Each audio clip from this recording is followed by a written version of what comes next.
All right, guys, it's time for the Next Level Guy Show, a men's interview, interest, and improvement-focused podcast featuring interviews with the greats from all industries to help you better your life. Each week, a new episode features an interview with one of the greats, covering all aspects of their story, from life hacks to tips and protocols that have allowed them to live life on the next level. We then highlight concrete action steps that you can use to improve your life. And now, your host, Ian Dawson Mackay.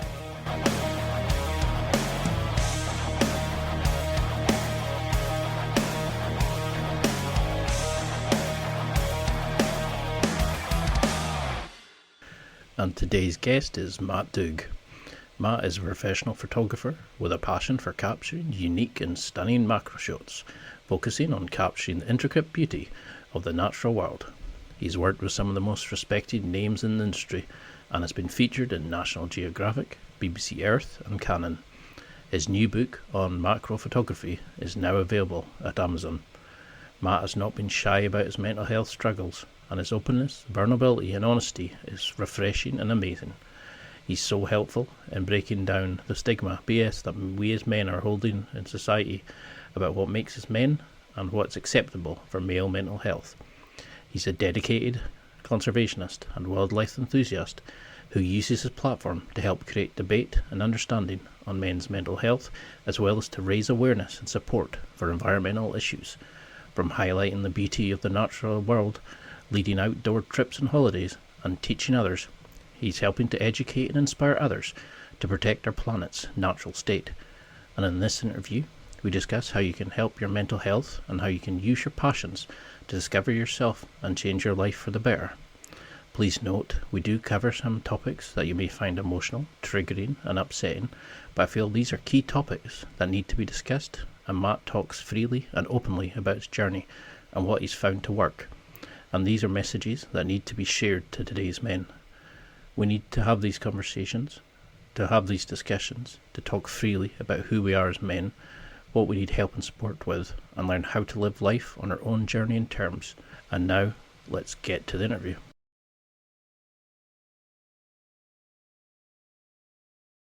Thank you so much for coming on. It's an absolute joy. I found you initially through a post that you made on your social media, but you have some of the most amazingly beautiful artistic work as well. How would you explain what you do? Because it's quite a unique job and sort of creative enterprise you're doing. But how do you explain what you do? I mean, there's probably various ways. I photograph bugs. It's probably the quickest way of saying it. I photograph very small things and make them look big, if only if it worked in all aspects of life. But yeah, that's basically what I do. I photograph insects, spiders, lizards, amphibians, snowflakes, ice, anything that's small, minuscule, and is almost hidden. I want to reveal it and show it to people.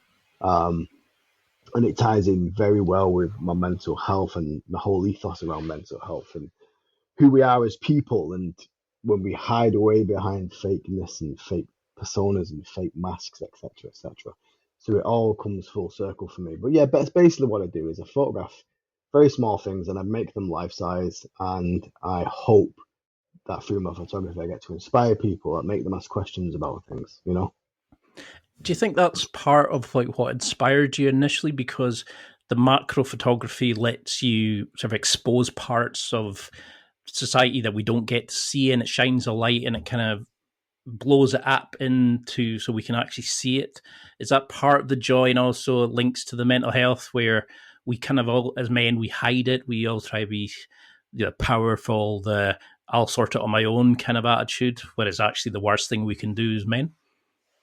Yeah, there's a very poetic element to it. Originally, I was always into nature, wildlife, and insects. I remember being a young boy sat in front of the TV watching David Attenborough on a Sunday night. That was my thing. but growing up in the area in which I grew up in Salford, and this is a story, you'll be able to hear online me talk about this, but them things weren't cool. So as teenagers, you conform, don't you? You conform to your peers, you conform to the society around you, you conform to whatever the norm is at the time that's being sold to you, the meta, the alpha, whatever you want to call it. And you as a person, your uniqueness, your creativity, your personality, it disappears. You become this mold of what is around you. You're sort of shaped by the society and the peers, and you lose yourself. Um, so the interest was always there, but it very much became lost. It very much became ignored.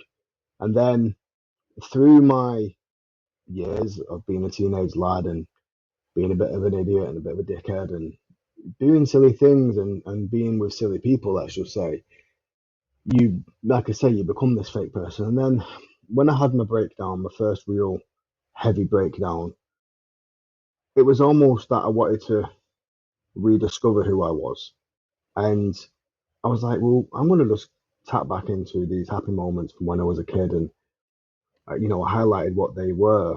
And it was things like insects, photography, nature, being outside, orienteering. I've got these vivid memories, and the memories slowly slip away as you get older, but there's always one or two that stick out to me. And I remember orienteering as a kid in school and just loving it, being like, this is mint, being out in nature, in the woods and all of that. So I'm like, I'm going to start going on these hikes with my wife's uncle at the time. And he had a camera and he was showing me his photography side of things. And I was like, oh, that's pretty cool. And got into the photography. He sold me a camera. I mean, without him selling me that camera, my photography journey probably would never have started, or it wouldn't have started in the way it did. And I tried every genre of photography, and I'd started learning about it, and it was something new, and it was something I'd never explored before. Photography wasn't a thing in my school at that time. It wasn't anything that I even knew to be a hobby. Photography for me was the teacher coming in and taking me picture for school photos. It was car magazines and stuff like that. I'd never thought of it of anything else other than those things. So when I realized, well, this photography opened up the world to loads of things, I was really interested and really intrigued. And I tried every genre. I went through like portraits and landscapes and doing daft little things in the kitchen, like light painting at night and just using slow shutter speeds to paint words like you do with sparkle. Or, I was just exploring this creativity. And that was like almost exploring myself again, and it was almost exploring my passions and what I wanted to do, not what other people wanted me to do. I was doing what I thought was cool, not what other people thought was cool. And I remember I was posting the stupidest of images, just like poker chips that I'd lit really nicely, and I was like, wow, that looks amazing. And I'm posting it on Facebook, and people are like, the fuck is this? And I thought it was cool, and I'm like, well, you're going to see it and you're going to look at it, say it's cool. And then I've discovered this genre called macro photography, and immediately I was enthralled, I was obsessed. It was these sick, amazing little creatures up close and just in your face, and claws and mandibles and antlers and antlers, antennas and everything that was just there. And I was just like, this is incredible. And I was down a rabbit hole, man. I was just like, macro photography was my thing. And at the time, whilst learning all this photography, I was unpacking a lot of stuff, trauma, thoughts, and feelings. But I was also going through a mental health crisis at the same time. And they kind of came to head at the same time. It was very surreal, a very strange moment of my life.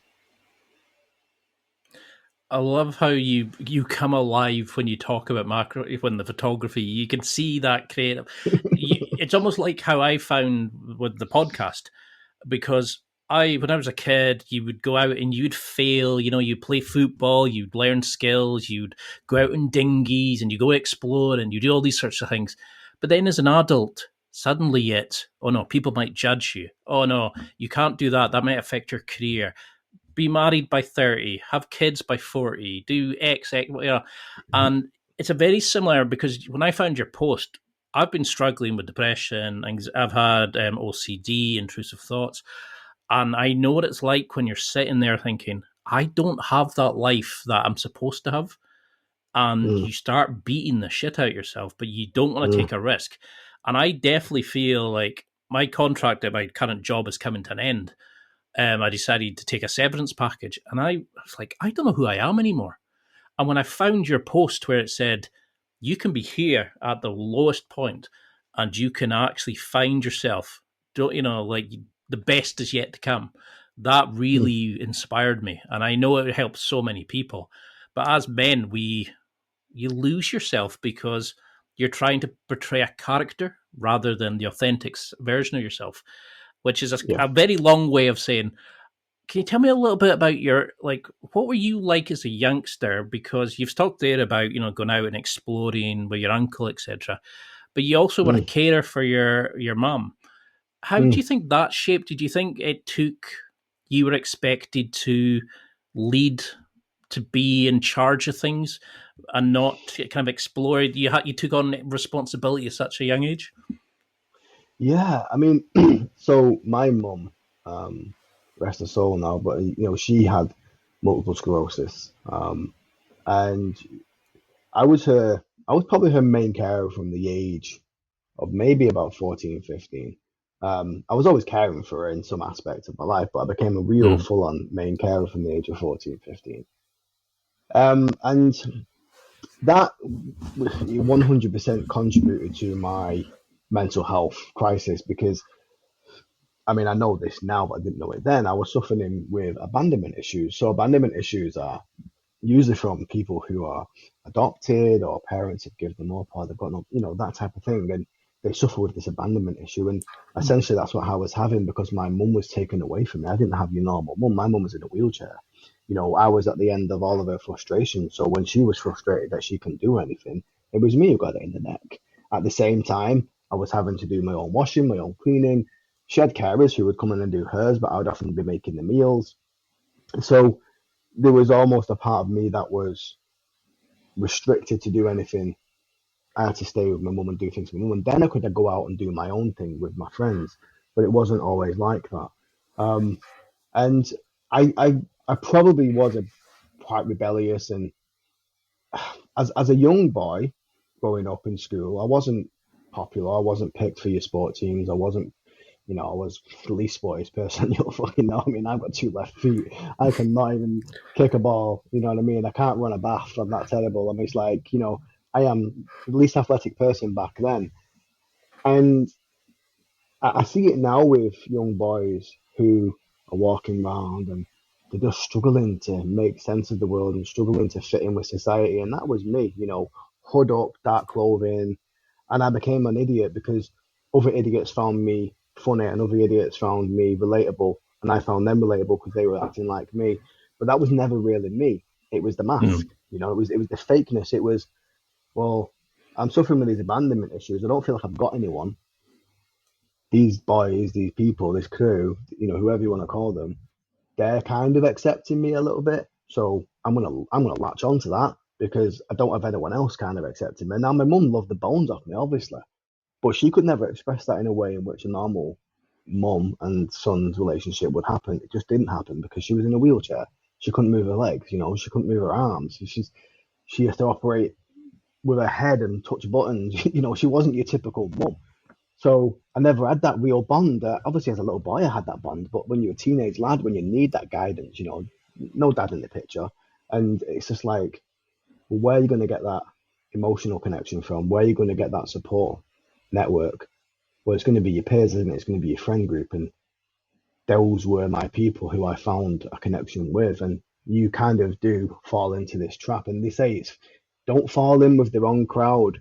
They say it often enough. You hear your parents say, "Oh, they fell in with the wrong crowd. They fell in with the wrong crowd." Well, sometimes they've got no other crowd that they can go to, so they go to that crowd regardless.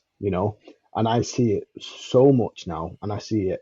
I've seen it for the past 10, 15 years, and I see these young boys and I've done talks in schools where I've seen them act up in the class, try and be the clown, try and be funny.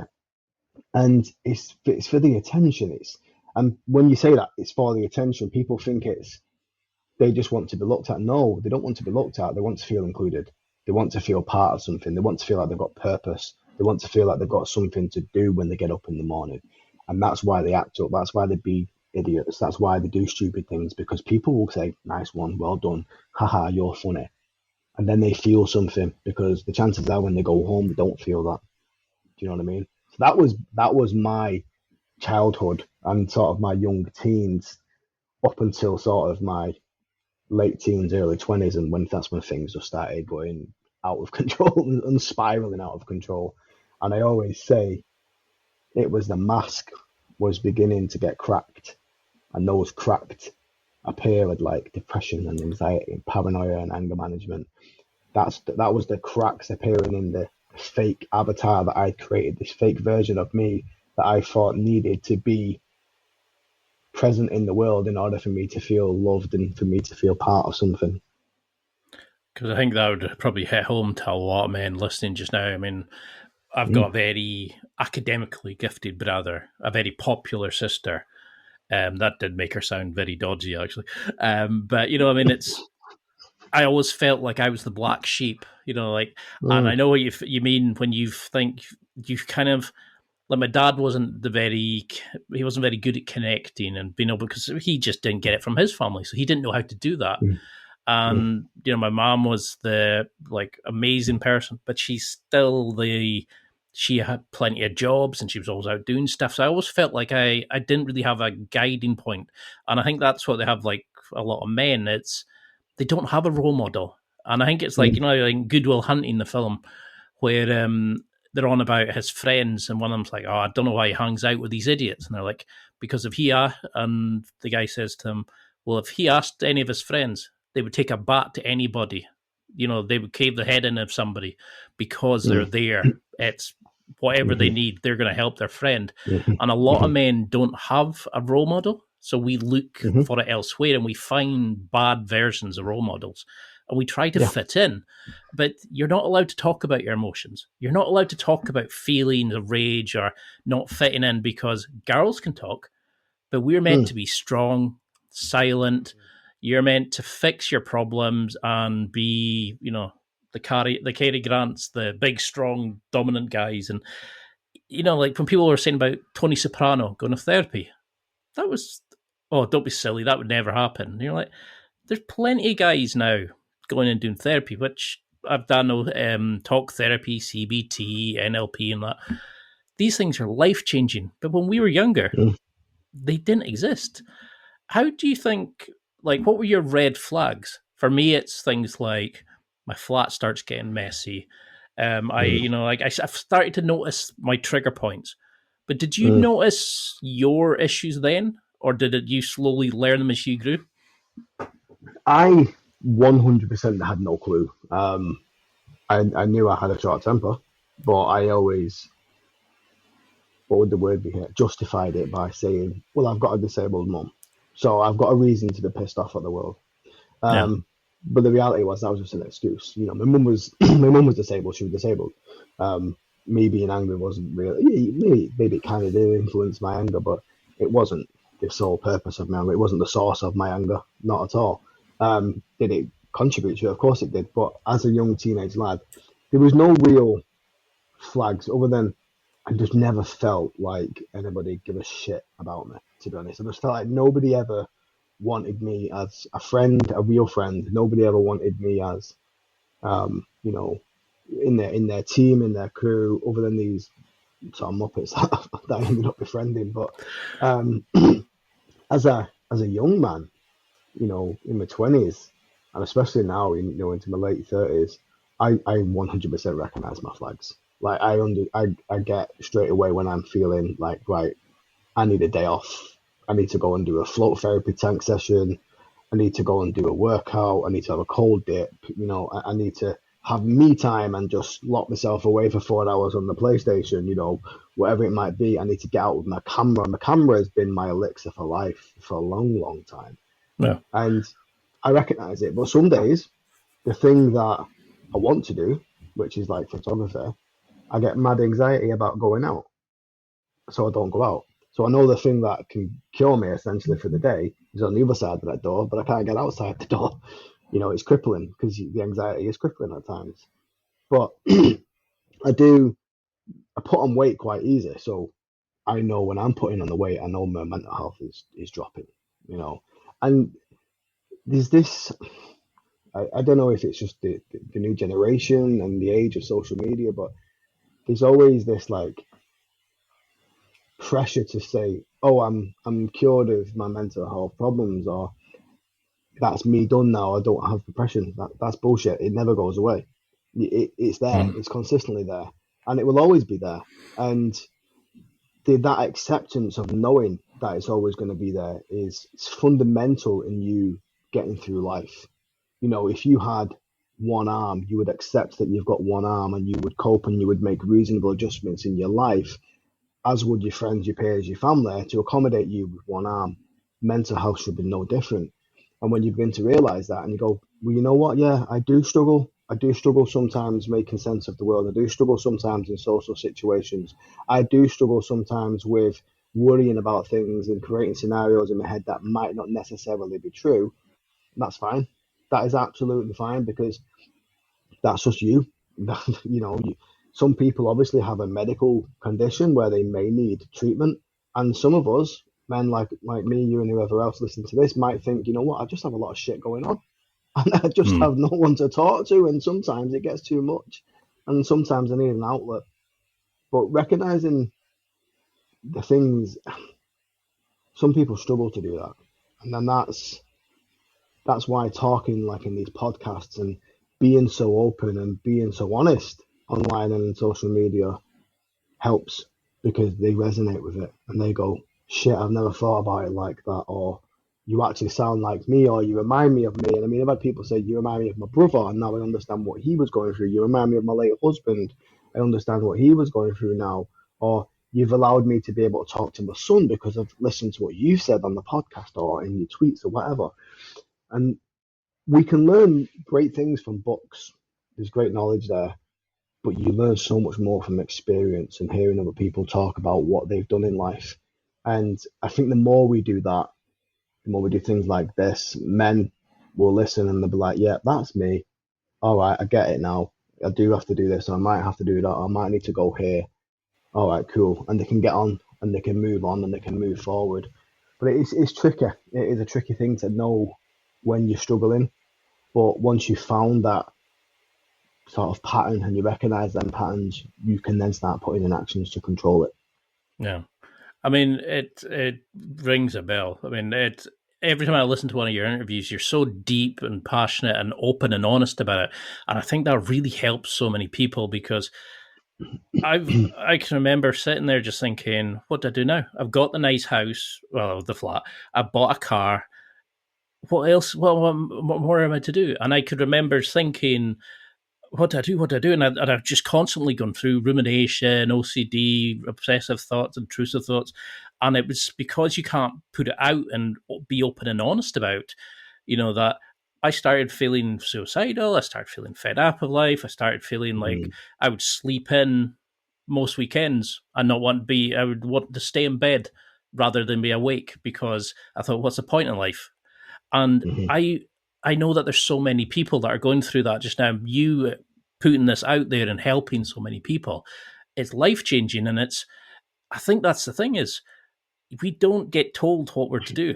Like you did that amazing thing of looking after your mom, stepping up, going in, doing all these, helping her, which probably helped her so much and she was so grateful for. But you weren't praised for it because it was expected, if you know what I mean. And at such Yeah. a young age, it's we don't understand that. We don't see that as that's what you do for love. You see it as I've got to go. I can't go and hang out with my friends. And when I look back now, I saw my mum look after my terminal ill grandparents with cancer, and I thought, fucking hell, that's an amazing thing. Such love, and I was like, I don't know if I'm capable of that. And I found myself Mm. judging myself based on that, because I was such a selfish little prick, basically. But I always felt like me, rather than other people. And I think that's a lot of people lose their identity at that point, because Mm. we feel selfish for asking, but what about me? What about my stuff? What about my issues? Mm. And Mm. Was that the kind of thing that pushed you towards feeling like your suicide attempts, to your feeling at that moment of just, well, I don't have value in life, and like so many guys are probably feeling at this moment, because COVID took away, oh, you got a nice car, oh, you're cool, oh, you've got 1,000 social media likes, oh, you're the man. Now suddenly COVID said, fuck it, you could die in minutes. Like you could have your whole family wiped out by it. All these kind of situations. There's a lot more important things in life now, and I think a lot of people have lost that identity. And I know I'm waffling, but I think I kind of feel myself in you in a way that you have that moment of kind of fuck, and I'm feeling it now, and that's why I think I really kind of feel your podcast message more. Because I'm 41 just now, and I'm like, what the fuck? What happened in life? I'm middle age now going.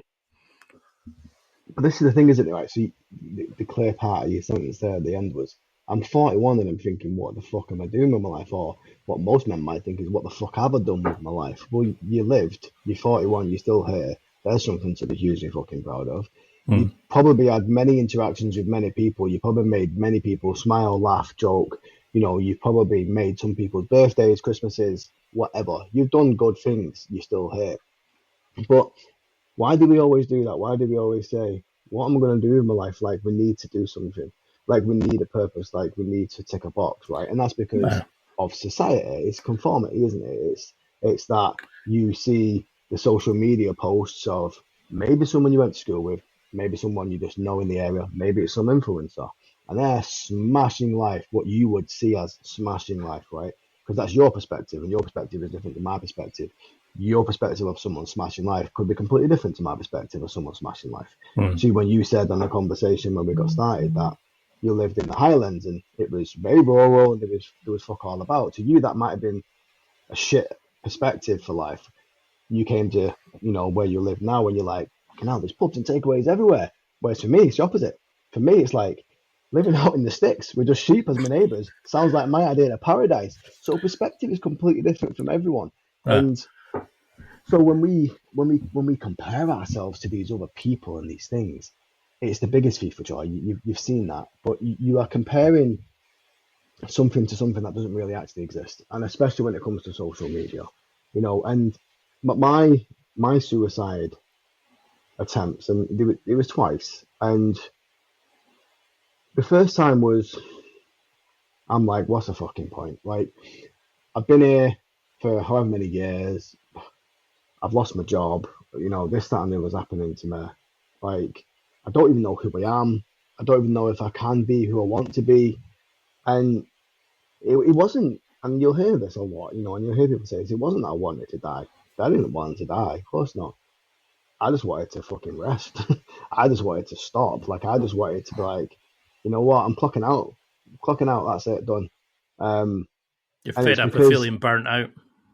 Yeah, exactly that. I just wanted it to be like, you know what? I'm done. And you don't think about anybody else. And you'll hear a lot of people say it's selfish and this, and even the term committed suicide, which is so outdated because committed was like committed a crime, because it used to be a crime. It used to be considered a sin. It still is considered a sin in various religions and whatever, but the term committed suicide is bullshit. It needs to stop. It's, you can use other words, but for me it was just, I wanted it to stop. And at 18, 19, 20, however many years I was doing this for, it was a case of anybody who was older in the 30s and 40s who you might have briefly opened up to, what have you got to be stressed about at 18? What have you got to be worried about at 19? You can't be depressed. What have you got to be depressed about? And I'm like, and then, the doctor's kind of like, yeah, we can help you, but we don't really know what's going on. And you get put on a waiting list. And some people don't have the time to go on a waiting list, and there was none of this. There was no podcasts. There was no interviews. There was nothing. You might have got the odd one or two thing. And look, the awareness around mental health and suicide prevention is amazing, and it's getting better and better and better. But it means fuck all without action. And prime statistic for you here is like 20% of all NHS sort of patients or whatever is mental health related, but only 10% of the budget goes towards mental health stuff. So if it's almost making up, 1/5, but the budget is 1/10, doesn't weigh up, does it? But we are pushing things like this podcast and being open with our tweets and helping each other, and Andy's Man Club and all the other amazing charities out there. We are being more vocal, and we are getting these group sessions where lads are talking and everyone's coming out and they're trying to do the bit. And we will eventually get there where mental health is considered to be up there with everything else that's considered to be a real something that needs to have an interest, and they need to take a look at it and say, actually, we need to help these people. So yeah, I mean, so I was waffling on there. I get into these moments where I just go and I just start talking, but it's the suicide thing it's just one of those things. It's hard to explain, man. I think sometimes you can feel it kind of coming off your chest when you talk about, because I'm like, I can actually feel like I can be honest and say that because sometimes podcast hosts have this guru mentality of I'm this amazing person and no problems at all. And when I was younger, I mean, I didn't feel there, and I had the exact same reaction you had. What have you got to be, don't be silly. And I didn't have any friends that I felt I really connected with. So I went on and did chatted online to people and all this, and I had better connections with friends in America and stuff who had never met than I did with my friends I'd grown up with. And I can remember feeling just like I was 9, and everything I achieved, people were like, oh, that's amazing. And I just felt worthless, because as a man, it's almost like what you achieve, whereas a female, it's, they're all hugging each other, they're all connected, they're all deep connections. Yeah, they've got their own issues and stuff, but girls have babies. That's their purpose. With guys, what's our purpose? And it's that stupidity of thinking, and you don't know what your identity is. So of course you're going to punch walls, you're going to kick off, you're going to gravitate towards people that will just let you express these emotions. And I struggled, and I still do, and I still think I'm not part of.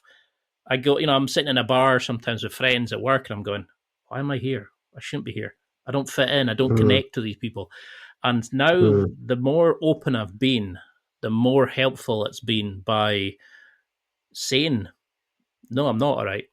I didn't go to a mate's birthday party recently because I knew I was almost on the bed feeling like I was going to burst into tears. I felt like being social, I was so tired, the noise, I just needed a rest. I needed to stop trying to be a character of a version of myself.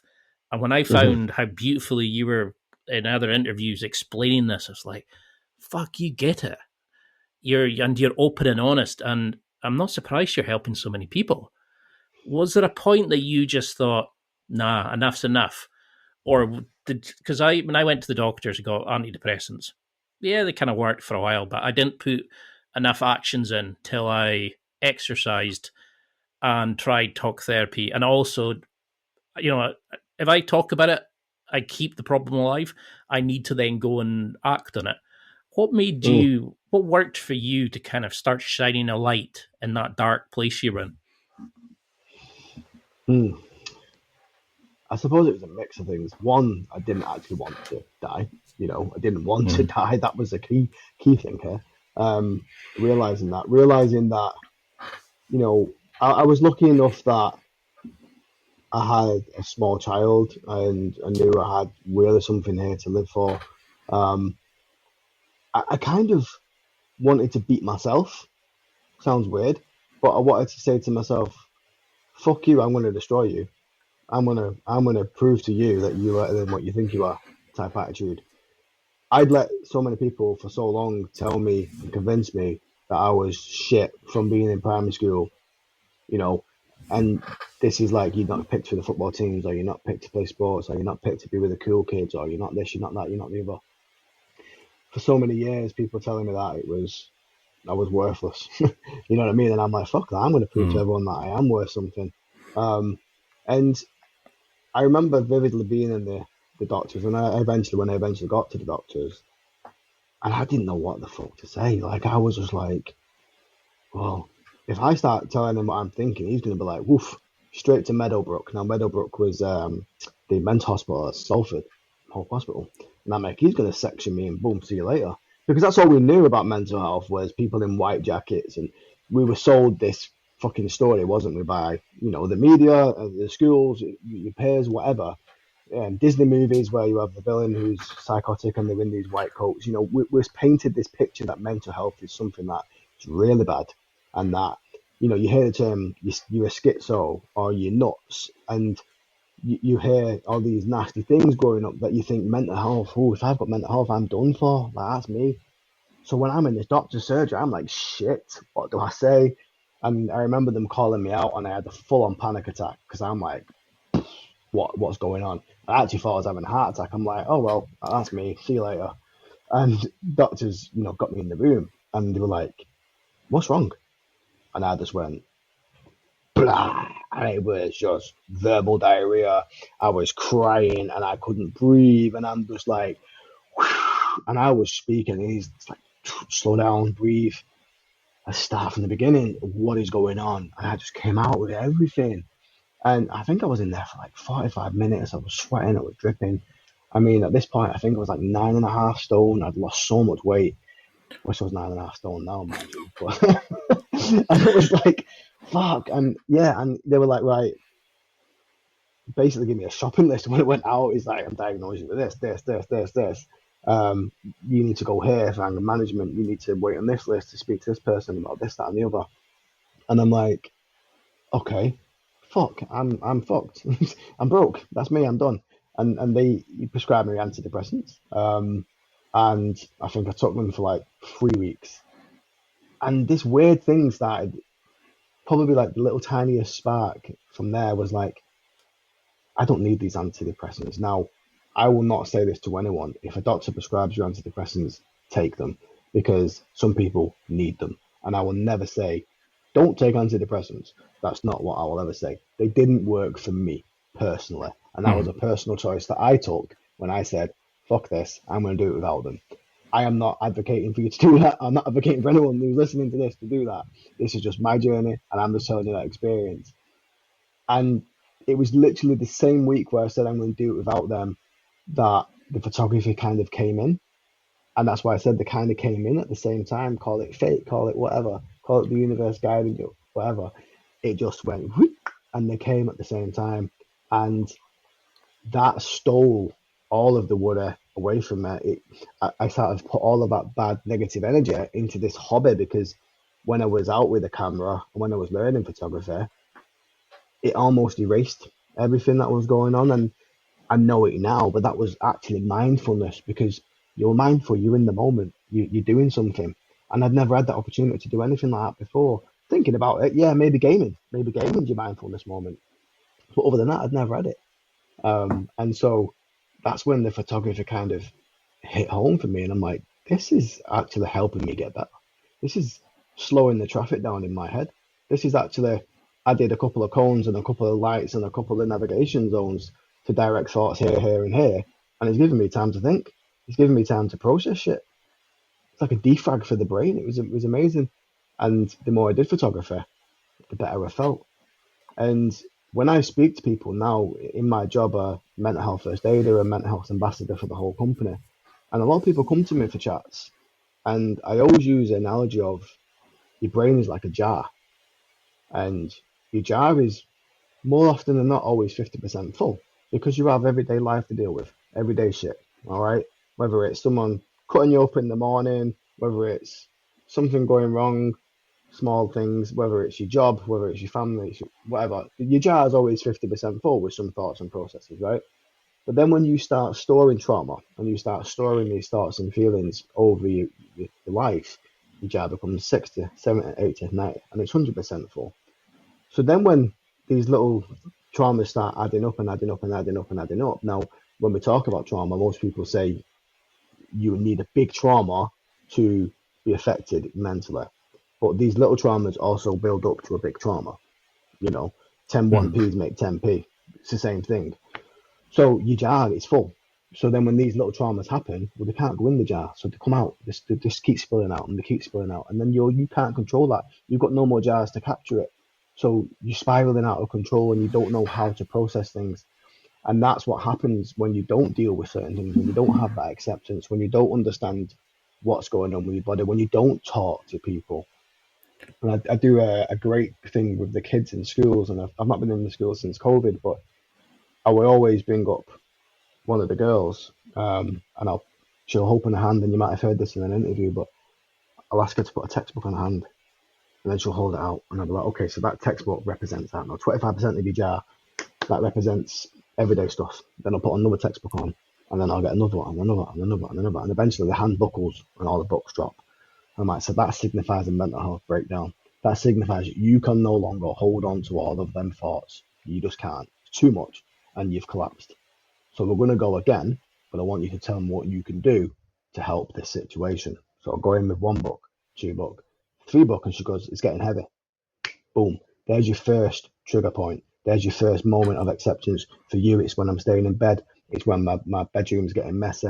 So that's it. You recognize shit is getting heavy, theoretically, you know what I mean? So I'm like, so what are you going to do? You're talking, you're telling me, so I can help. So if you want me to help, talk to me. Can you remove a book? Well, yeah, I can remove a book. That's having a conversation. But sometimes, some people don't have that. Some people don't. Boom, boom, boom, boom. So I'll keep going with the books, and again, it'll drop. So then we go a third time, and then all of a sudden, one of her friends jumps up out of the class, and she puts a hand underneath, and they're supporting it together. And I'm like, and that's how important friends are. That's how important a friendship group is, a support network. It doesn't have to just be a friend. It can be a doctor, it can be a counsellor, it can be anybody. But they say, what is it? A problem shared is a problem halved, right? It's the same thing. So then they sit down, and then I always pick the biggest, fucking tallest, mustached boy out of the class, right? And they're always about 6'5", way fucking bigger than me. And I'm like, 10 years old, and they look like they're about 90, and you're like, what the fuck? I'm like, you ain't 15, no way. But anyway, they come to the front, and I'm like, 1 book, 2 book, 5 book, 10 books, and they're fucking like, and all the boys are like, hey, and boom. And then bang, he drops the books, 15 drops, and he drops it on his foot, drops it on his toe. He's like, fucking hell. And I went, you see what happened there? And all the lads are laughing and everything else. And I was like, you all watched him struggle, every single one of you. And you all cheered him on to the point where he was struggling. He was quite proud to struggle because he's a big, macho man. And he dropped the box. And what did he do? He ate his fucking toe. And I swore. Like 15-year-old kids, they're not scared of a swear word. I was like, and he ate his toe. I was like, and that is why 75% of the suicides are from males. I was like, because none of you agreed to help, none of you wanted to talk, none of you seen the symptoms, because you're all just stuck in this stupid conformity of macho man, go on, blah, blah, blah, blah. I was like, and just like a light bulb moment, boom. We're all like, shit, yeah, he's right. And that is why we do what we do as men, because we want to be macho, we don't want to be seen as weak, especially in front of our peers, do you know what I mean? Especially in front of the opposite sex. So when I talk to people and when we do these podcasts, I think stuff like that is sometimes an easy way of getting a message across, if that makes sense.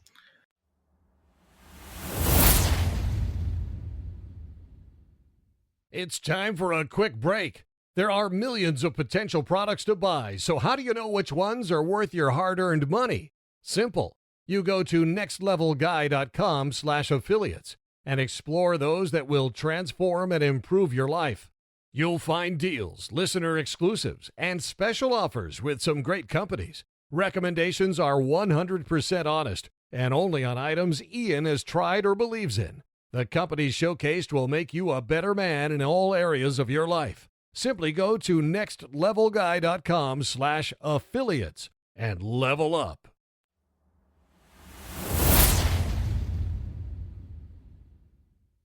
No, definitely, because I think a lot of guys listening just now are kind of going, yeah, I know I've got a problem, but the thought of me opening up to a doctor, I mean, I can remember what it was like the first time I had to say to a doctor, I feel like this, I really feel that, and he actually stopped and went, yeah, okay, let's go through it. How's work? How's this? And suddenly having somebody to open up about it was amazing. But it's that moment of, fuck, if I say, like, you were saying, like, I might get sectioned if I say I feel suicidal, I feel like driving my car off a bridge, I feel, or I've committed a crime because I acted out with friends, or I punched somebody because I didn't know how to control my anger, and now it's like, how do I admit this to somebody? And what happens if I go to jail? And you start so your natural reaction then is to go, I'm taking this to the grave of me, and I'm going to go away. And rather than the girls who they all kind of come together and they chat and help each other, where with guys it's kind of, don't be the odd one out, don't be the guy that kind of is touchy feely when everybody else has been like one of the lads, and and that hit home, because I could see that happening in my school. That kind of don't be a woofter, don't be a all this silly stuff that we put on kids, and it's terrifying that we do that at such a young age. And then social media, and social media is such a thing, isn't it? I mean, I've got two daughters. I have a 16-year-old autistic daughter, and that's a challenge. And I have a 14-year-old neurotypical daughter. And I talk about social media a lot with them, and when I've done the school things as well. Social media is nothing but a cherry-picked reality.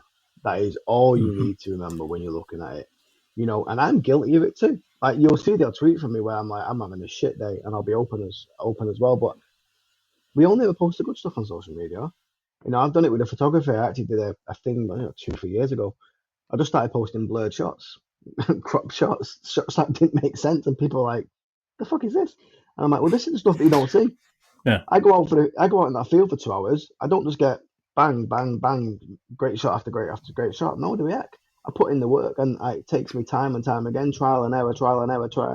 Every now and again, I get a good shot, but that's all you see. So when you're only seeing perfection all the time, and you're in a low place, and you're consistently reflecting your life onto other people's lives and saying, well, why is mine not like that? You're comparing against a false reality. It doesn't exist. You see that family photo where everyone's smiling and yay, but you don't see the mum 2 minutes before saying, get your ass here now, sit down, behave and pose for the camera. You don't see the arguments with the mums and the dads. Well, you sort the kids out. No, you sort them out. You just see ting and the smile. So it's a cherry-picked reality. It's not real. It's not this perfect life that is sold to us, especially on social media. On the flip side, social media is great because it connects people. It allows people to talk. Some people might feel more comfortable messaging a friend in America if they've never met, or even an old school friend, or even a family member, to say, I'm actually feeling shit today. Have you got 5 minutes to talk? Rather than picking up the phone and saying it, because sometimes picking up the phone and saying it is just like going into a doctor's. It's nervous. It's it builds that anxiety up. If you're suffering from anxiety as well, it's hard. So social media was great for that. And in COVID, it was perfect for that. People connected. We had the quizzes. We had the family gathering, all online. Social media is a double-edged sword. I have to take social media with a pinch of salt. And I have to often give myself time away from social media. Roughly about 3 years ago, I turned off all notifications for everything. The only notifications I have are from my family, text messages, that type of thing. I don't have any notifications on coming to my phone because it just stole my attention. It just stole my brain power. I had no way of thinking of anything else other than and then I'd go on, and then once I'm on, I'm opening Pandora's box, right? I'm opening this thing, the thing that I came on for.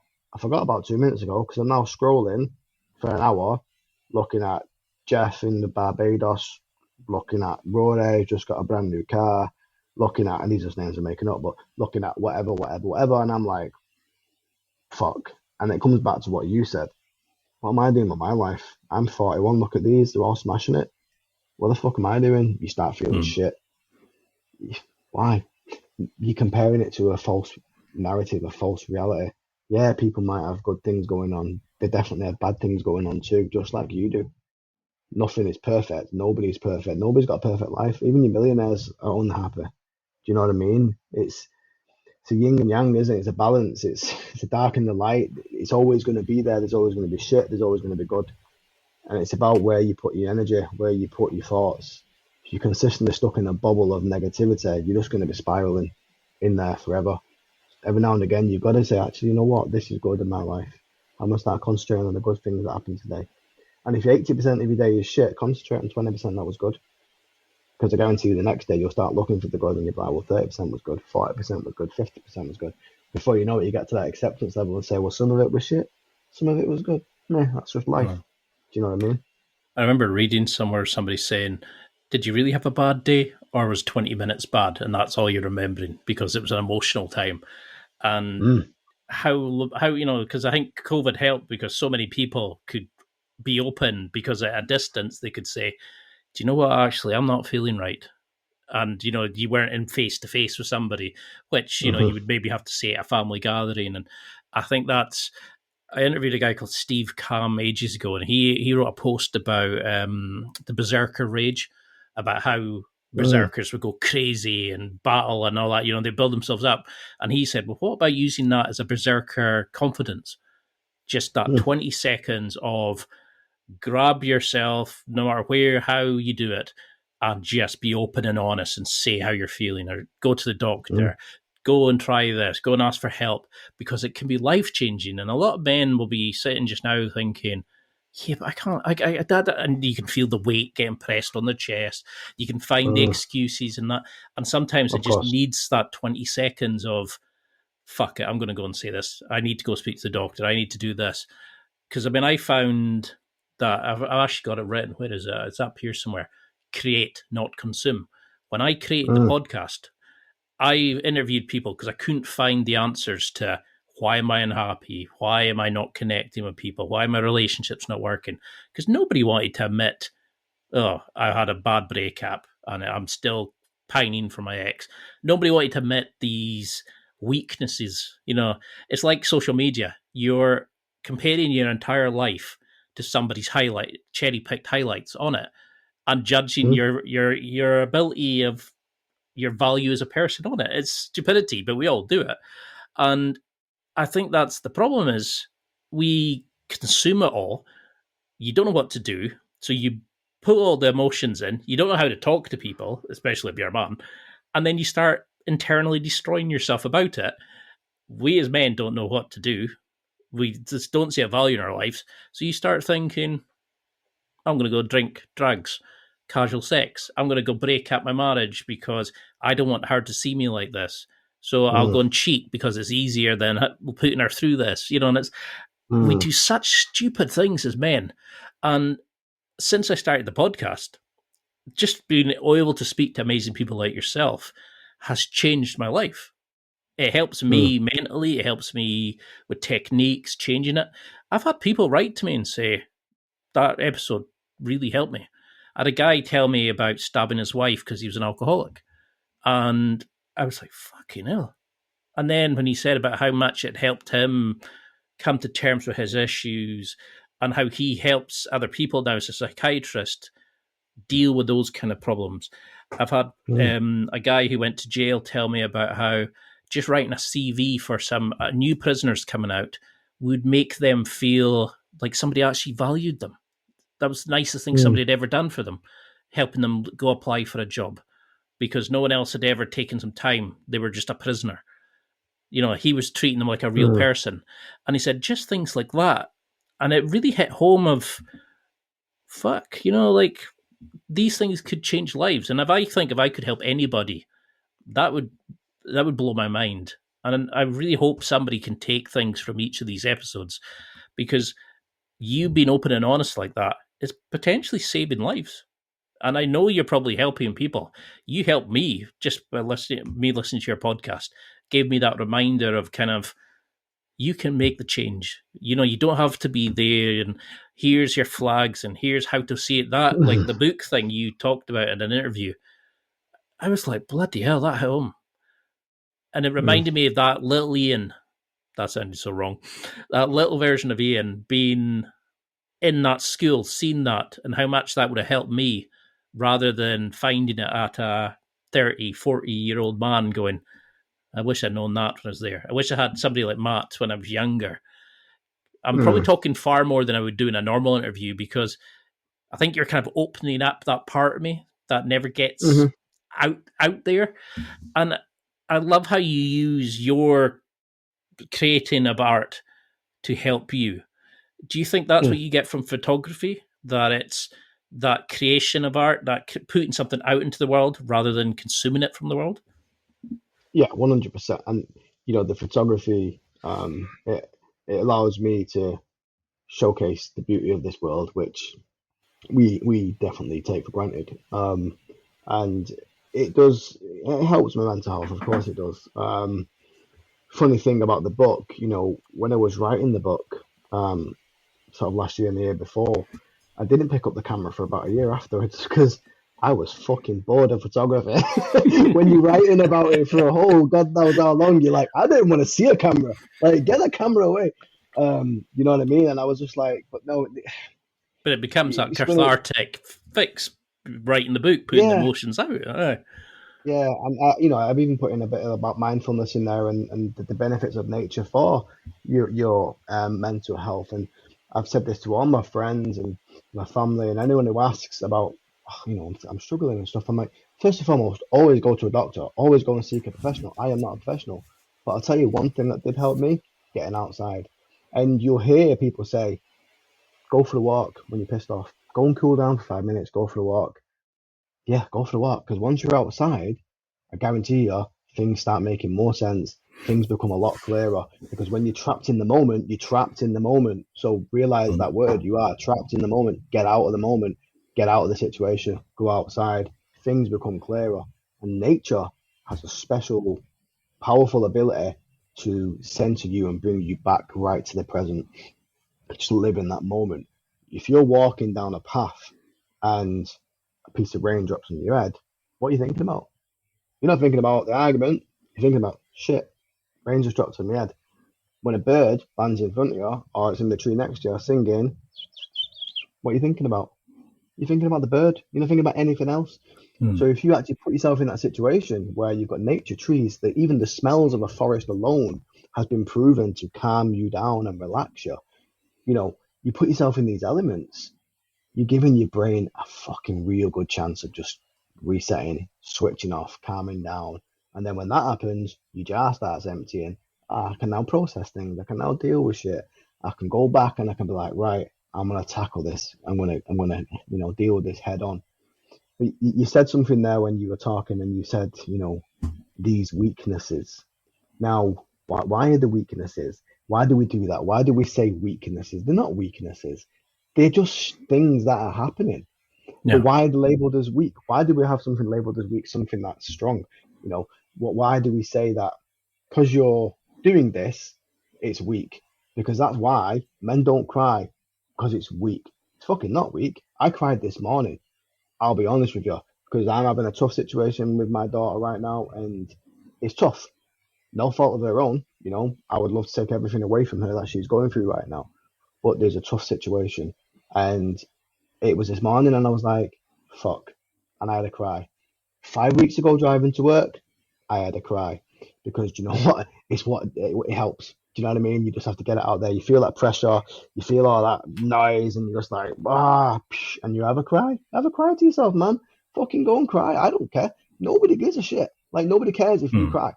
Like, you're sold this narrative that people care. Movies, hard men, all this bullshit you see in magazines. Do not cry.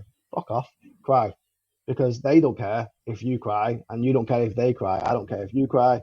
Most people don't give a shit about you when you're walking past them down the street. Nobody judges you. You might think they're judging you. You might think they're looking at you. They might think they're saying, oh, look at him. He's this, that, the other. Briefly, they might look at you and make a quick judgment. 5 minutes later, they're shopping, buying a steak, buying a fucking corn on the cob. I don't care, whatever. No. They're doing something else. They're getting on with their lives. They're worried about themselves, yeah.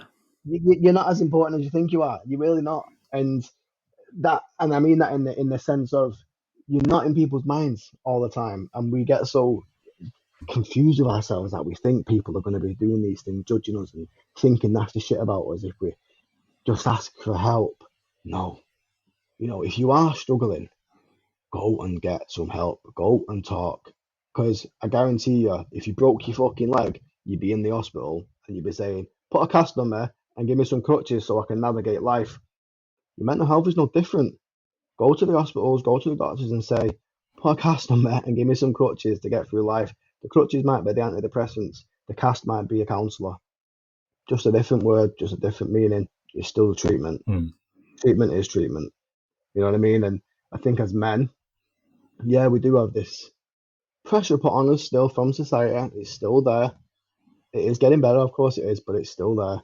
The pressure to get the house, the kids, the mortgage, to have an amazing this and amazing that, blah, blah, blah, blah, blah, blah.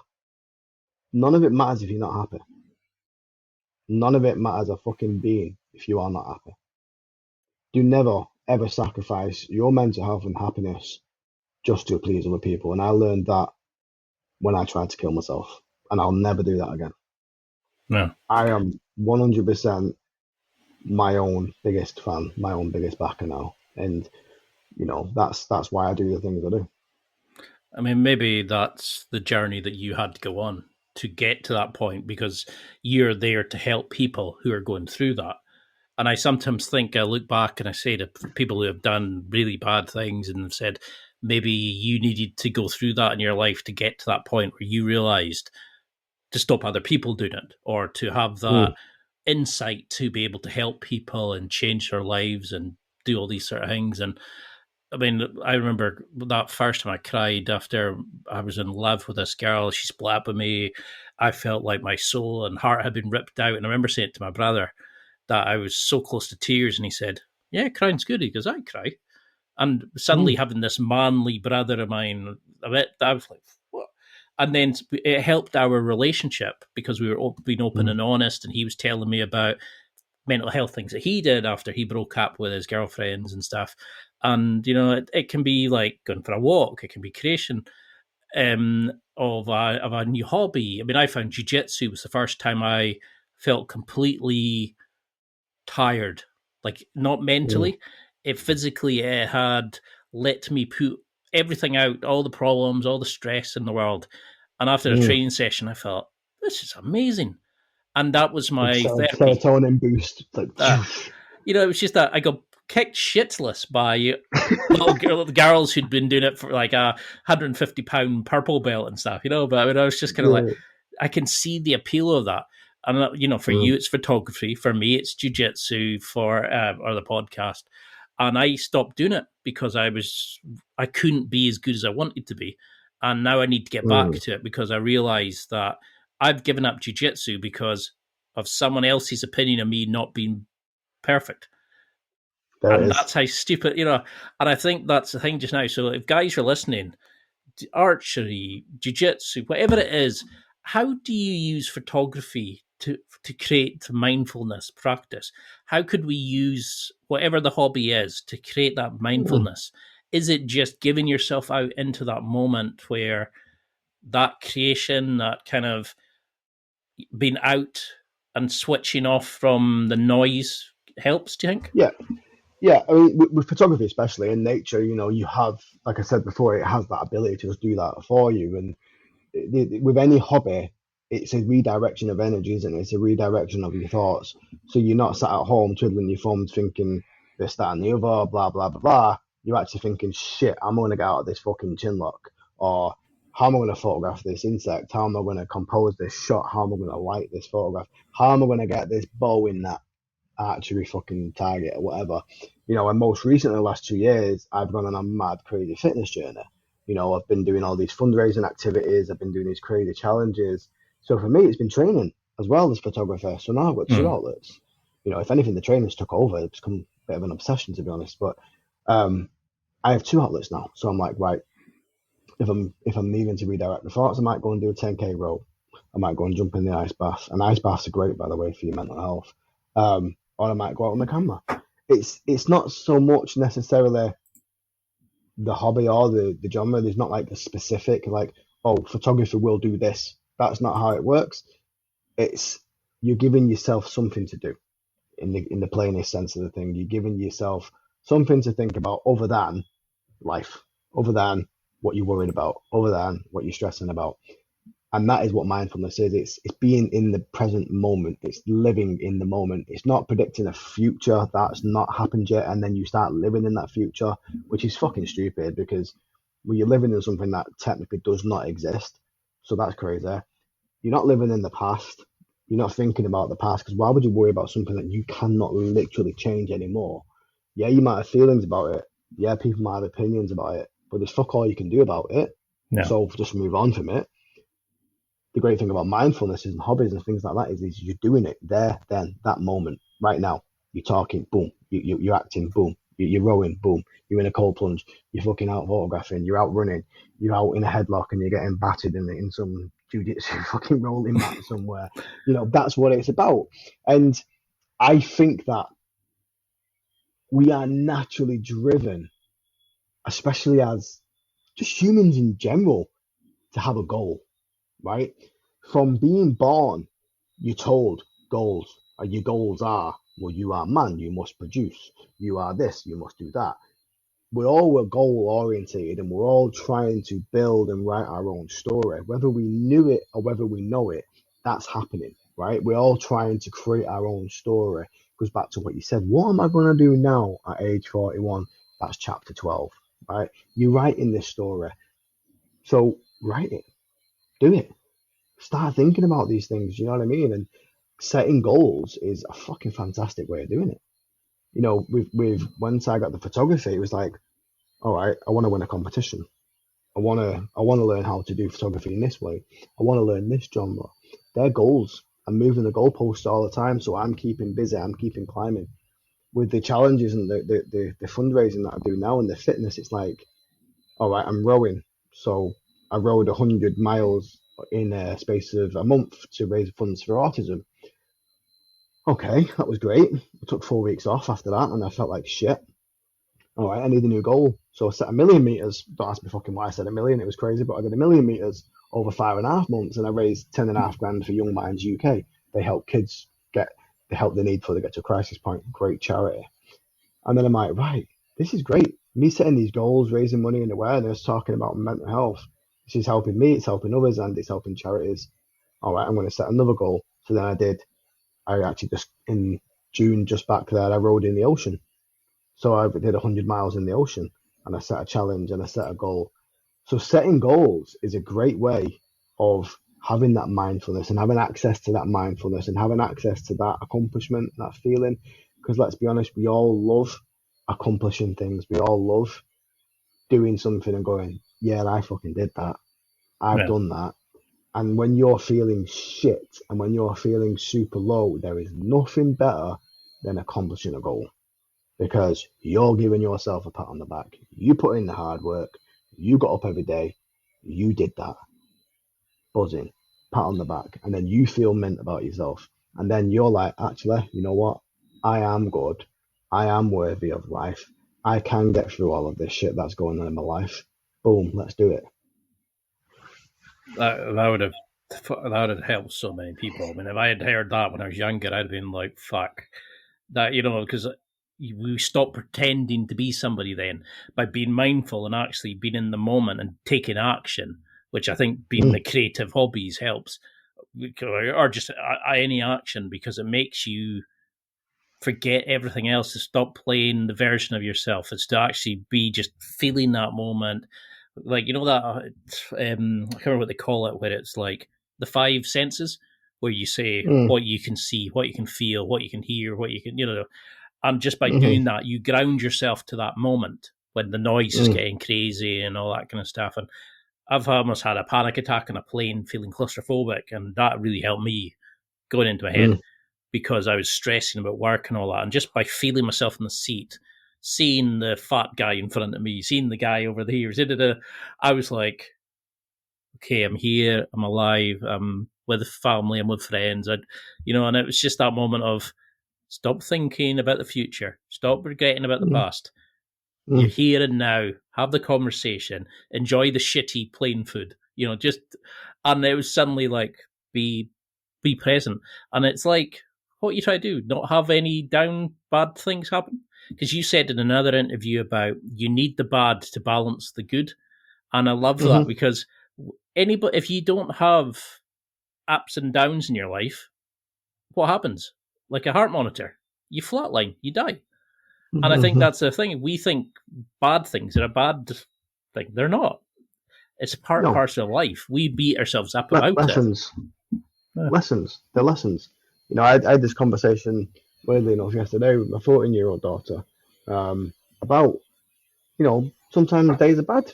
Sometimes they are. It can't be perfect all the time.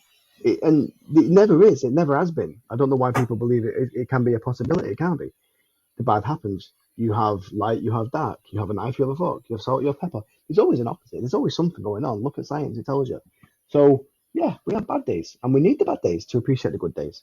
Do you know what I mean? And I'm not saying that I wish bad days upon anyone. I don't. It's not that. It's just that once you accept that, well, you know what? Today was a shit day, but tomorrow's going to be a fucking awesome day because I'm going to make it an awesome day. Do you know what I mean? And yeah, it is that balance of life, and it's learning to navigate. There's a great meme that I see all the time, and it's like a picture of a bus cartoon, and you've got two windows, right? And the guy on the left-hand side is looking out the window. It's just fucking mountains, because just like rocks. And he's like, And the guy on the other side of the bus, he's looking out the window, and it's a fucking the edge of the mountain and all the view and the vista and the sun. And he's like, fucking hey, this is mint. The guy on that side of the bus thinks his life is terrible. He's like, shit, look what I'm looking at all the time. Look at my viewpoint. All he's got to do is get up and fucking get to the other side of the bus and look where that other dude is. That's as easy as it is sometimes. That's as easy as it is sometimes. Do you know what I mean? Because that's the thing, isn't it? Sorry, can I just 1 second? I go for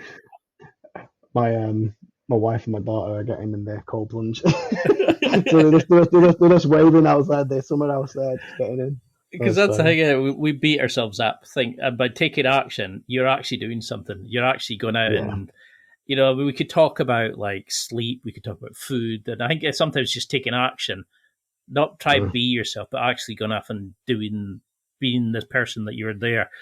But what happens if you do slip up? If you're starting making changes, you're finding yourself, you're being the person you want to be. What happens if you do have a slip up? How do you review a day now, and how do you look back and go, okay, that's a warning sign? How do you recover yourself so you don't slip back in the old ways? I would never put pressure on myself to say that I would never slip up in the first place. Yeah. Because that's the recipe for disaster. For me to say that I would never lose my temper again is too much pressure on myself, because then when it does happen, I feel even worse. So I don't give it any thought. I just say, well, you know what? If I do lose my temper one day, or if I do whatever, I do decide to ring in sick work one day because I just can't be arsed with the day, I'm not going to beat myself up over it, because I've had to do that. If I lose it, and we're talking like, let's say we're talking like drugs, rehab, alcoholic, and all that type of things. Look, life is a journey. There's no perfect script for any of this. You can't be so hard on yourself. If you are someone who is addicted to drugs, fuck you might have been addicted for 10 years. Even if you did 4 months, then have a slip up. 4 months is great. You've been doing this shit every day for your life for 10 years, and then you did 4 months without it. That's fucking amazing. So why would you give yourself grief over that? You dust yourself off and you get back in. You try again and you try again, and eventually it becomes habit. Eventually it becomes what you need to do, and eventually you get there. Don't ever be too hard on yourself ever for things like that. It's going to happen. Don't ever think that it's not. And you know what? If it doesn't, fucking mint. Like, you're great. Crack on. Do you know what I mean? You've cracked it. But it happens. I have my days, man. Like, all the time I have my days. And I'm like, you know what? Okay, let's write tomorrow off. Let's write today off, and we'll start again tomorrow. Because what is it, that song they say? It's just a bad day. It's not a bad life. You know what I mean? And it's the same thing, isn't it? It's just a bad day. And the days, we have fucking so many days ahead of us. You're going to have bad days, bro. You're going to have good days. You're going to have some days where you have a bad and a good day in one day. That is what's going to happen. And you just got to be prepared and ready for that, and know that, all right, it's a bad day. Let's get on. Next day, next day might be a bad day. It might be a bad week. It's not going to be a bad life. It's not going to be you forever. If you think it is, and you concentrate just on that, you're not giving yourself any favors, are you? Eventually, the weather will change. The sun will come out. It can't always be negative. No, I mean, I've been made redundant so many times, and I've been like, shit, what am I going to do? Jurassic Park quote: life finds a way. You know what I mean? It does. Things happen. Things just progress, man. Like, we live way too much in our heads. We live way too much in the future situations that are just not real. We really do. And it's just because we've never been taught any different. We just haven't. But things like this will help people. Well, I know you've got to get to a cold plunge. I would love to have you on again so we can go in, because I realise we haven't even talking about macro photography, how you take the photos without interacting, without manipulation of the animal's habitat. I had so many questions on that, but I knew you were going to be amazing, and I think you're changing lives. And it's to see where you came from to where you are now. It's fucking incredible, man. And I know that you'd have just. I know I've taken so much from this, and that reassurance that actions I need to check, or the checkpoints I need to remember and stuff. So guys who are in the start of their journey are going to be like, okay, I can go and speak to a doctor. I can admit to my loved one that I'm having a problem, that I didn't know how to be a good partner because I've never seen a good relationship in my life, or whatever it is that they're struggling with. They can deal with it. And you've been there now. Yeah, it's a horrible time for you, but I think you've been then saying, this is maybe my mission, to help people and be a badass photographer and be a great father and being a great partner. And, we don't give ourselves the credit. I am not perfect by any means, and I never try and sell myself to be. And that's why I am so open, and that's why I am saying, what, if I'm having a bad day, I'm having a bad day. You'll be surprised at the amount of people who don't want to speak to people about their problems because they're scared of judgment. Yet when they speak to the people, they're like, oh shit, you're struggling too. Or, oh shit, you're not as bad as I thought you were going to be. I remember being told their problems. Yeah, exactly. And they talk and they're like, actually, I'm going through something the same. And you're like, oh, and then you have this, conversation. I remember something I was told in my early 20s, and it was a bit of a career advice, and it was, I was going to ask a boss for a promotion. And I remember this old guy saying to me, I think he was like 70, and he was still fucking working. And he was like, what are you fucking worried about? What's the worst that can happen? He's either going to say yeah, or he's going to say no. That's it. If he says yeah, you get your promotion. If he says no, you ask him why, and then you work on it, and then you get your promotion anyway. He's like, so what are you worried about? He's like, you're in your head, you're going to do this, you're going to that. You don't even know. Go in. Yes or no. Those are your options. That's what you're going to get. And I went in. I got a fucking no. So be it. But I still went in. I built up the courage. And it's like what you say about the whole courage thing. And, we're talking about aggression briefly. There's a fine line between aggression and passion.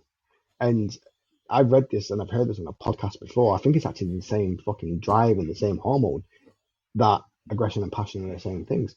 And a lot of us get misconstrued to be aggressive, but we're not. We're just passionate. We're passionate about certain things, and I can come across certain sometimes as being aggressive about a certain topic, like ethics and macro photographer, creativity about macro photographer. It's an aggressive approach. No, it's a passionate approach. That's time for another podcast. Nah. We can talk about that on another one. I mean, because that's what I find is, like, if I'm aggressive in jiu-jitsu, I fail because you try push the situation and it doesn't go right. But if I'm just laid back and confident and all that, I don't do it. So it's like you're saying, there's that fine line between ego and passion. There's that, I have got a question on it somewhere where it's like, how do you keep that balance? And it's like finding yourself and using your hobbies. And there's so much I still want to chat to you about. I think you're such a fascinating guy, and I'd love to be up in real life, go for pints and stuff, because I know you're such a nice guy, and I can see you changing so many lives. But what would you want people to take from this before I let you endure your cold plunge? Till we can get you on again and really go in and keep helping so many people. I'll definitely come on again. Right, we can do a full good 2 or 3 hours easy. What would I tell people?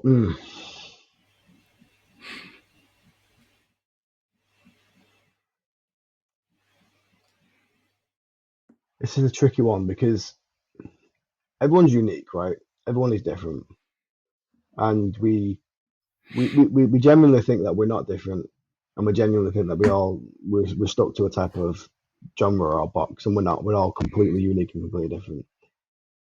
Everyone has a unique view of you in their mind, so effectively there's a million versions of you going through the fucking world right now. The only one that really matters is the one that you know, which is you. And if you are struggling, and if you are thinking, my life is this, my life is that, my life is the other. Go and speak to somebody, whether it be a friend, whether it be a doctor, whether it be me. Fucking drop me a message on Instagram, Twitter, whatever. I will talk to everyone. Whether it be a stranger at the bus stop, whatever, just go and speak to somebody. And it sounds super cliche, and it sounds like you see all these posters that say, speak up, it's okay to talk, etc., etc. And it can become almost monotonous, right? It can almost become invisible because it's now become so visible, if that makes sense. But it fucking works wonders. It really does. Go and speak to someone, because I guarantee you one thing, it's never as bad as it is in your own head. Our heads are probably the worst place to live. They really are. They Hell yeah. play horrible tricks on us. They make us feel shit. And the outside influences from the world do not help. But when you're having a conversation with somebody, you can bounce off each other, you can talk about things, you can be open, and you can actually. The weird thing is when you're talking, you're listening to yourself whilst you're talking. And that's the great thing, is that you understand yourself when you talk to somebody else. And that's how counseling works, in my opinion. You talk to a counselor and you actually saying things, and then you're like, oh shit, oh actually, yeah. And you're realizing things about yourself. But talking is key. Never, ever suffer in silence, man. Just don't do it. Like 1% a day. Like, if you have a conversation for 3 minutes, so be it. And if you put the phone down and you're done for the day, you're done. Bro, you did 3 minutes, you did nothing the rest of the fucking days you've been doing this. So 3 minutes is great. And if you get 5 minutes, and if you get 10 minutes, and if you manage to get the courage to go and meet your mate and go around and have a mooch around the park, go and do it. Clubs like Andy's Man Club and all the other ones that are coming out now, go to them. Go to them. I swear to God, when you get in those clubs, you'll be like, shit, you're just like me. Plasterer, scaffolder, businessman, MD of a fucking company. Yeah. Fuck, you've turned up here in a fucking Porsche, and you've turned up here in a Ford Fiesta that's from 2002. Both got the same problems. Both got the same issues. Both don't know how to navigate this world. Why the fuck have I been so worried for all this time? Let's have a laugh. Let's have a joke. Let's talk about shit. Let's have a brew and a couple of biscuits or whatever. You know what I mean? It's that is the key for it all. Is talking. The next big thing is acceptance. Look, I've said this before. If you were born with one arm or one leg, you would just fucking get on with life. Yeah, it's shit, but you'd fucking get on, right? So if you've got mental health problems, if you've got a drug addiction or something that you're trying to battle and get through, that is the card you've been dealt. Learn how to play with that deck. Just get on. Right, all right, I've accepted it. This is me. This is who I am. I'm going to have bad days, I'm going to have good days. Some days I'm not going to be able to navigate life. That's me, man. Someone out there might be able to help me. I'm going to go and have a chat with them. Somebody out there might be able to give me some direction. I'm going to go and head that way and see if I can get it. That's just your life. There's no badness. There's no negativity. There's no one looking down and going, you're shit. Fuck off. You're amazing, man. You are a legend. You are you. You are badass. You know what I mean? Like, you can be what the fuck you want to be. You really can. Don't let anyone tell you any different. And I guarantee you one thing, you can be better than what you think you are. I'm so glad people like you are in the world, because there'll be people listening just now probably wiping tears away thinking that's the nicest thing somebody's ever said to them. And, they have this internal cesspool, this prison they carry around in their head where they're thinking the world hates them and all that. And like you were saying earlier, they've probably changed somebody's life just by being them. They'll probably make somebody smile just by being in their life. It's amazing how we can be our own worst enemy, where we can actually be the entire world for somebody and we don't realize it. And I think that's your mission in life, is to help people, because you have this beautiful way of saying to guys what they need to hear. But how can we follow along this journey? How can we help, donate to you when you're doing these charity gigs? How can we buy the book? How can we see your art? How can we just learn about it? How can we? What would you want people to follow along in the social media, websites? Obviously, purchasing some of your pictures, those sorts of things. Well, I don't actually sell my pictures, but I do have the book. So I do have a book which is called Close Up: The Complete Guide to Macro Photography. You can buy that on Amazon. You can buy that on Waterstones, WH Smith. It's available in the States, I think, the end of this month or the end of next month, but you can pre-order it on Amazon anyway. So if you just type my name into Amazon, the book will come up. It's got a beautiful ruby-tailed wasp on the front cover, this blue metallic fucking amazing creature that we actually get in the UK, and you would never know because it's so small, man, but it's crazy. If you're going to follow me, Instagram and Twitter are probably the best spots, or X as it's called these days. And my website, I don't update it. I really don't update my website. I really should, but I just don't have time. But yeah, I mean, I am always open on my DMs. So like, if you drop me a request, I check all my requests and I get some mad stuff in there. Don't get me wrong. You know what I mean? But I do, if I see a message and it's somebody who's in need of help, I open that up and I'll have a chat. You know what I mean? So yeah, come and follow me. Buy my book. Yeah, buy my book. There's a little bit of mindfulness in there. And it'll tell you the basics about photography and macro photography, and there's obviously some sick pictures in there too, so go and have a look. And if anything, it shows you, doesn't it? Look, 16 years ago, I tried to kill myself. Last month, I became a published author. I've done a lot of shit in between that. Your journey is never defined by one moment. Your journey is defined by all the moments. That's why it's a journey.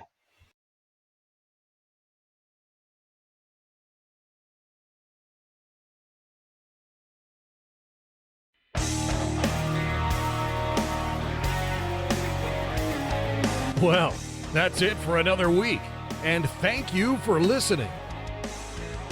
It's now time to take what you've learned and use it to develop and enhance your life with the key points mentioned. Listen, try it, embrace it, use it, and crush it. Now's your time to hit that next level in your life. If you liked this episode, then please leave a comment on the show notes or a review of the show on your podcast platform. Everything helps evolve the show. Until next week, keep seeking the next level in your life.